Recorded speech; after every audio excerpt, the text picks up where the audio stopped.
Yes. Yeah, there should be.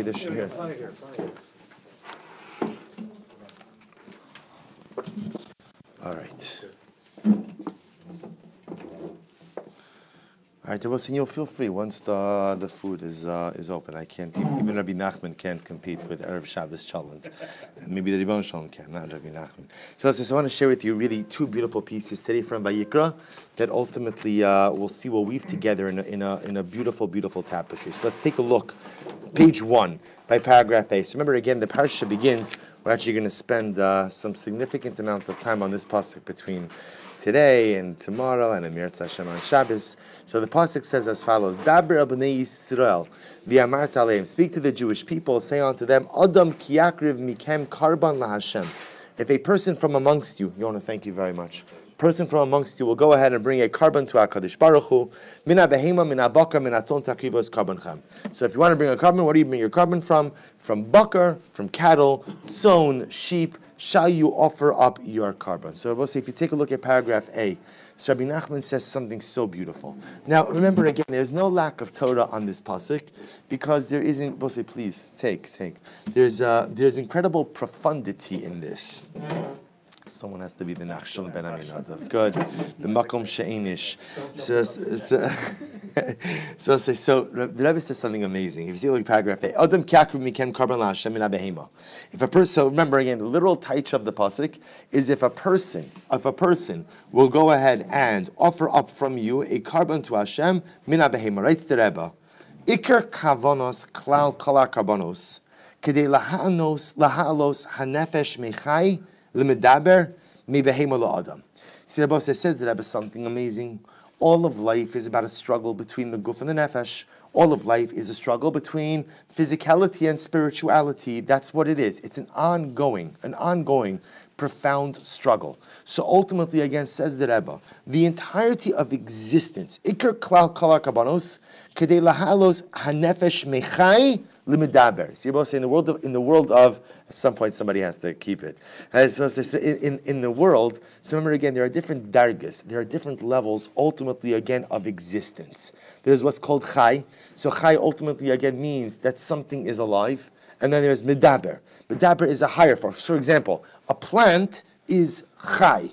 A chicken is chai. That's a level, as opposed to a rock, which is domain. Rock, right, is inanimate. That's different than a human being. A person has the ability not just to be a chai, but to be medaber. The ability to go ahead and speak, the ability to go ahead and articulate thought through cognition and verbalization of those thoughts is the highest levels. And the Rebbe says all of life is trying to go from a chai to a medaber. I don't want to be a plant. I want to be a medaber. Mi behema la'adam. The struggle, and we'll say we all struggle with this each and every day. Each of us in different ways. Because part of us is a behema, and part of us is an adam. Part of us is animalistic, and ultimately, again, part of us is incredibly refined and almost divine in nature. This is the struggle we deal with. I'm part behema, but I'm also part adam. And my goal is to transcend my behemios. The goal ultimately is to try to overcome the inner animalistic parts of myself in order to become an Adam. That's the struggle we go through each and every day. So it says the Rebbe, Va'alkein, Kisha Adam Chotei, V'nimshach Achar Taivas Haguf. So therefore, again, what happens? When a person sins, and he goes ahead and he finds himself being drawn after the desires of his body, Alkein Tzarach Lahavi Karban Behimo. Sha'al yidei zeh chozer umachnia bechinas behema bechinas guf uma'ala hanefesh lebechinas adam bechinas adam kiakim miken karban lashas. That was something amazing. And I will say this: the truth is, many of the svarim highlight this particular idea on many different levels. That what's the idea of a carbon? So I will say when a person goes in and brings a carbon, what does he do? The Rebbe says sha'al yidei zeh chozer umachnia bechinas behema.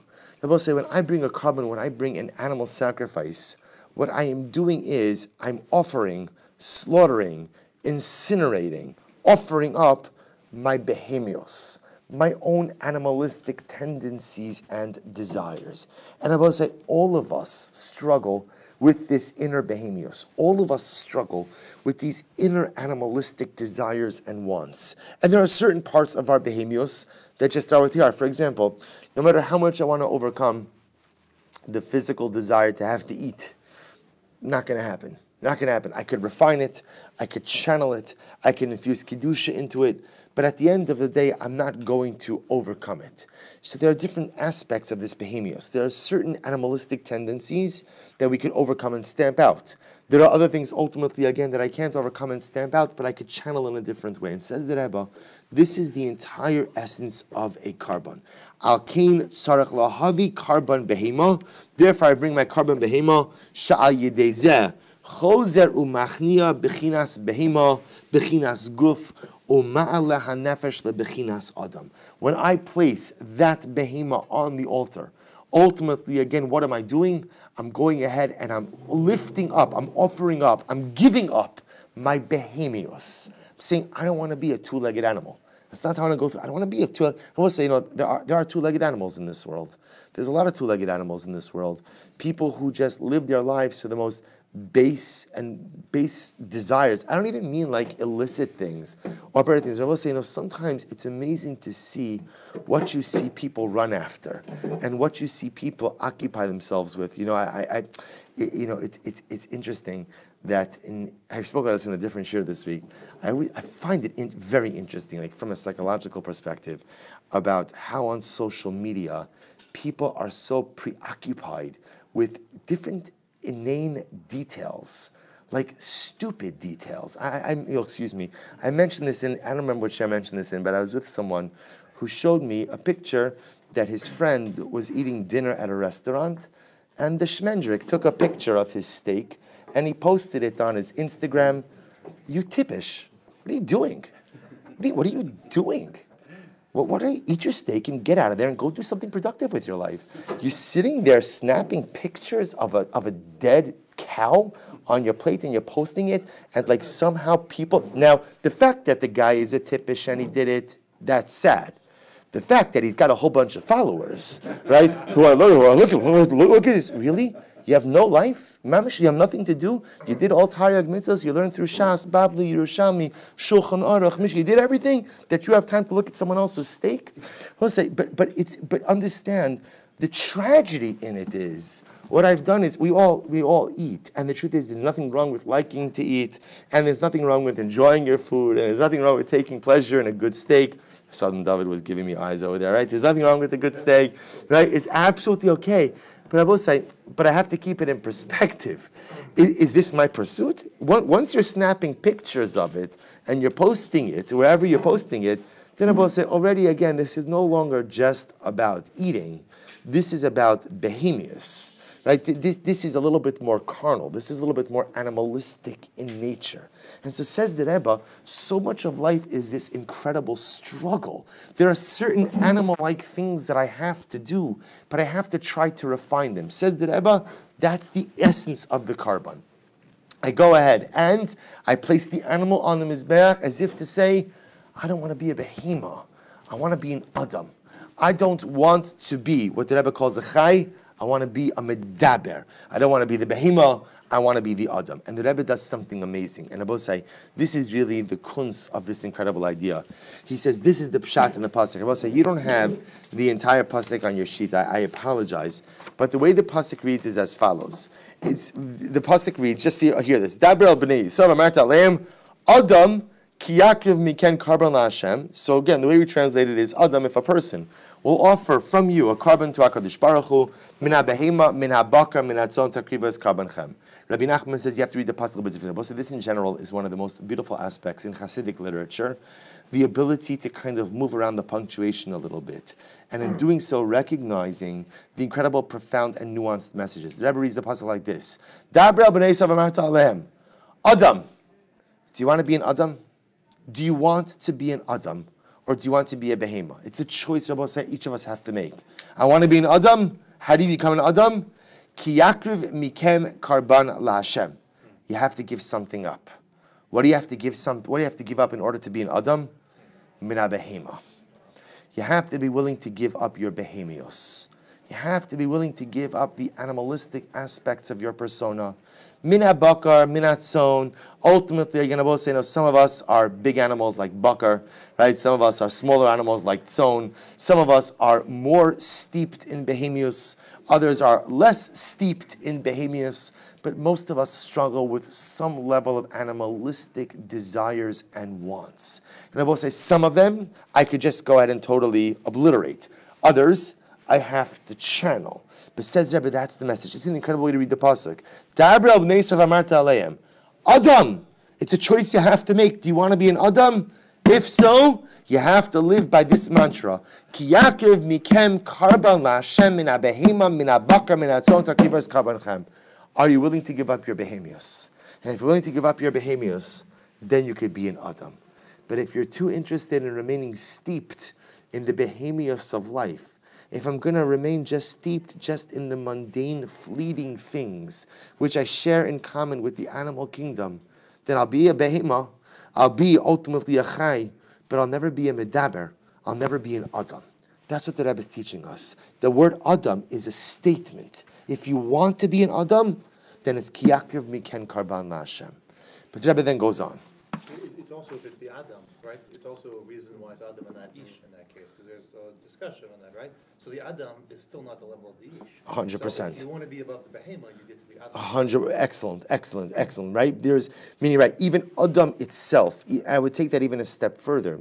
The word Adam, Bashandav has a beautiful piece on this, where he says Adam could be one of two things. Adam could come from Lashon Adama, earth, or it could come from the pasuk in Tilim, Adameh lekel elyon. Right? I resemble HaKadosh Baruch Hu. What do you want to be? And by the way, the letters are the same. It's Aleph, Dalid, Mem, Hey. It just depends on how you vocalize it. Adama or Adameh. Adama, I'm earth. Adameh, I resemble. So you're 100% right. Meaning, we'll say it's all a question of what you want to be. And what the Rebbe is ultimately saying over here is that's what HaKadosh Baruch Hu is telling us. You have the capacity to be something great, but you have to decide that you want it. So Adam, if you want to be an Adam, here is the simple blueprint for success in life. But I will say, although the Rebbe's words are quite simple, what the Rebbe is describing is really something quite complex.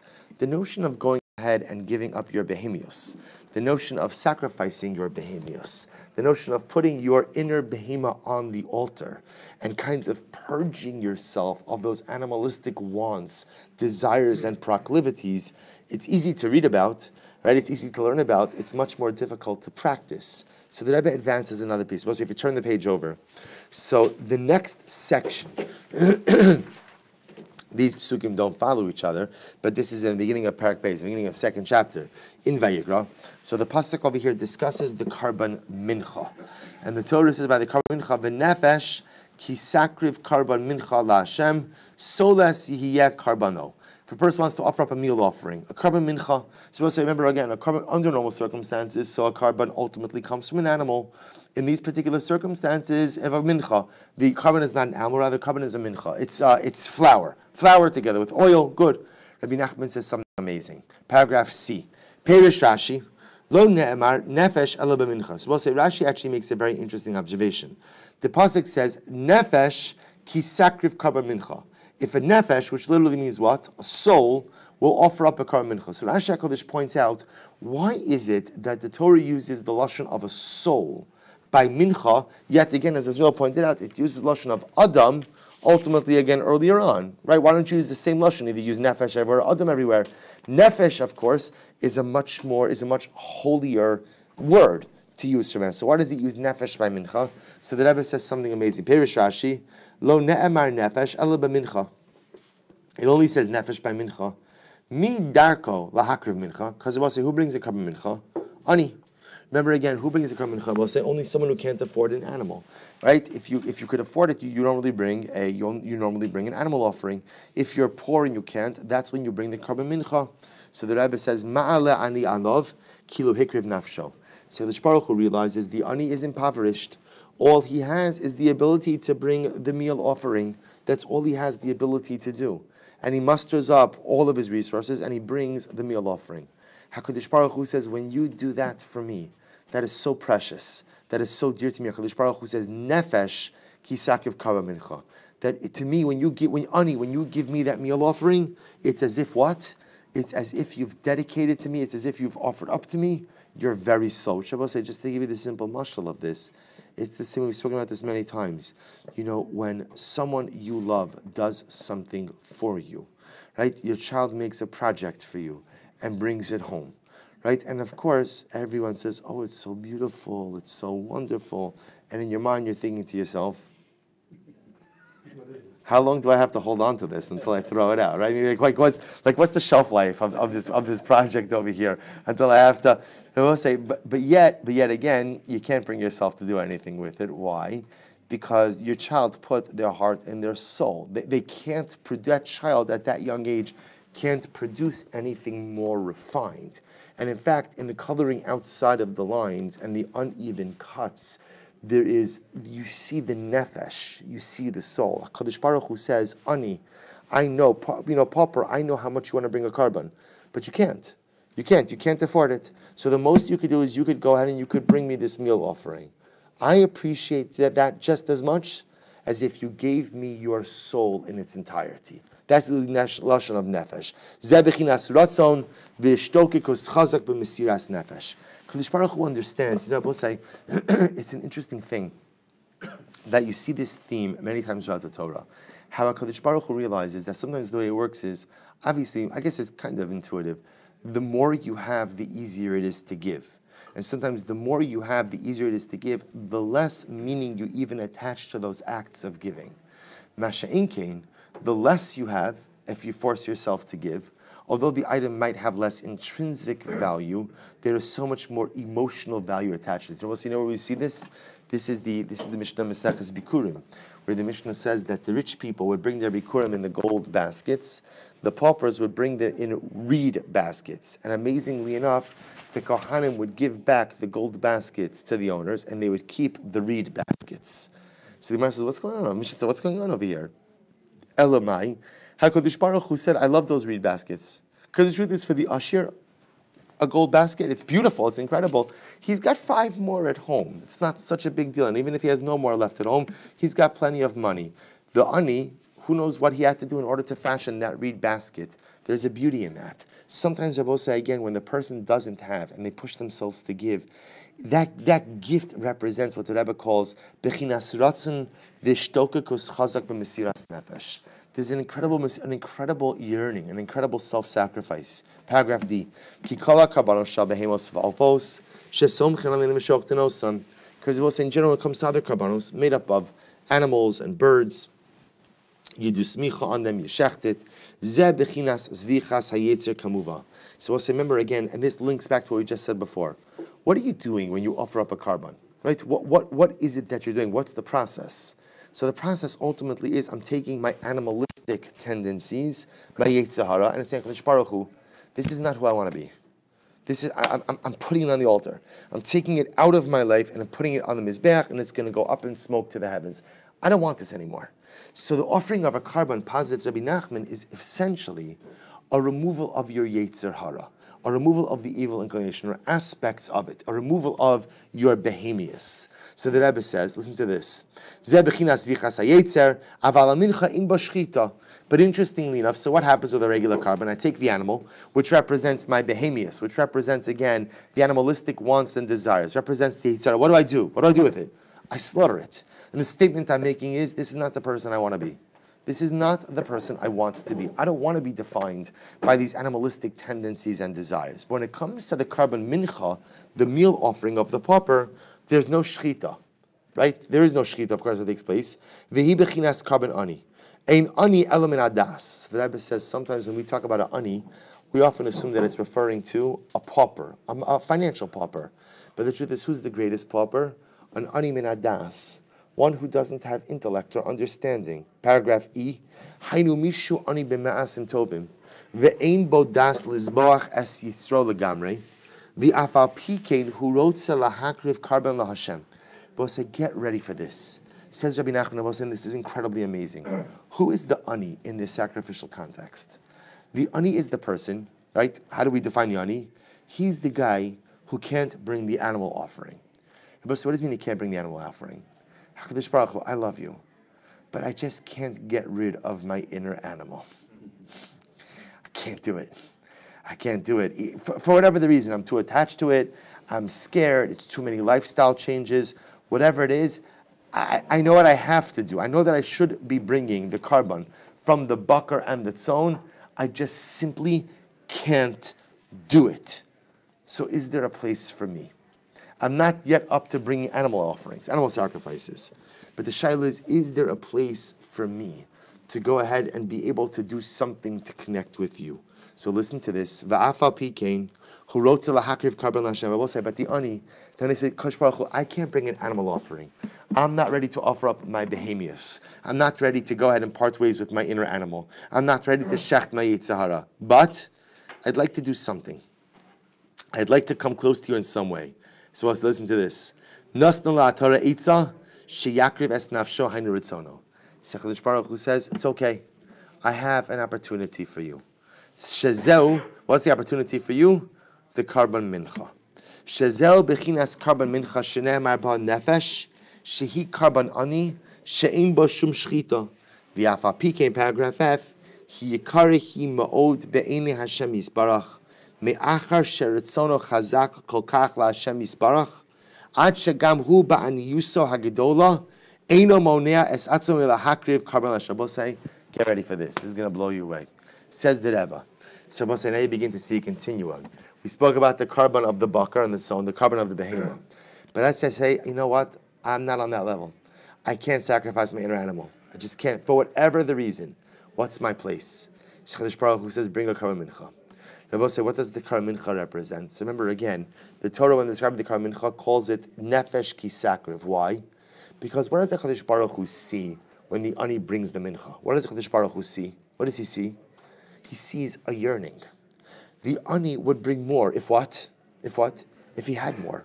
Right? If he could, he would. This is what I got at Kadosh Baruch Hu. But you, the Bochin Lavavos, you who sees in my heart knows this is what I'm bringing because this is my financial circumstance. But if I had more, I absolutely would bring more.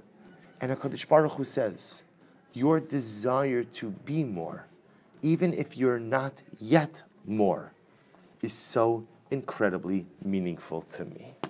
When HaKadosh Baruch Hu says, as Rabbi says, sometimes in life, I just can't get my act together.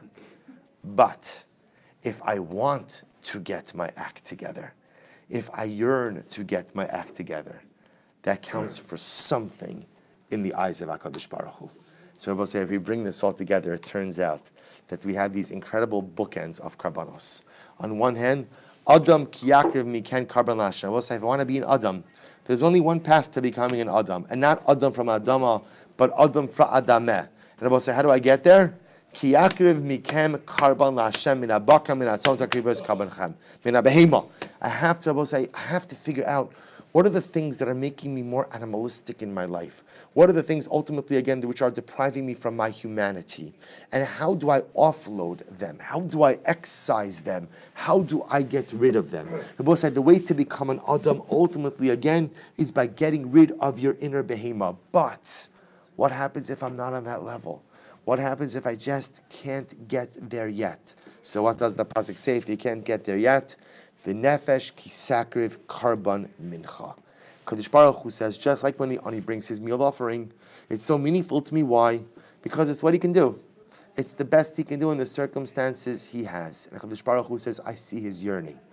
I will say, if you can't get your act together in life, the next best thing is wanting to get your act together in life. And I will say, all kidding aside, in the eyes of it, this is how much Kadosh Baruch Hu loves us.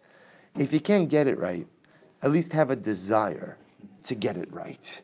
And if that desire, says Rabbi Nachman, that's the carbon mincha. And the carbon mincha, again, just like the mincha itself, Rabbi say, is objectively inexpensive and cheap. But yet the Torah calls it the nefesh because he sees the desire of the ani. So to Rabbi say, even in those moments of life where I can't go ahead and put my behema on the mizbeach, I can't excise my behemius, I can still bring my carbon mincha. The carbon mincha says, Kosh Baruch Hu, I've got a lot of work to do. I know that I'm not there yet, but you see that I'm yearning. You see what I want. And although I'm not acting on those wants just yet, But at the end of the day, at least that wanting, that desire, counts for something. Halavai, we should be zochem Yirtzeh Hashem, to be able to bring our carbon mina behema. We should be zochem Yirtzeh Hashem to become an adam. In order to do that, ki yakriv mina behema. But until we get it all together and able to offer up the behema on the mizbeach, we should be zochem Yirtzeh Hashem to demonstrate to HaKadosh Baruch Hu what our real ratzon is, what we really want, what we really desire, even if I'm not living, even if my life doesn't reflect those aspirations. Until we can bring the carbon from the behema, we should at least be zochem Yirtzeh Hashem to bring our personal carbon. Shkoyach.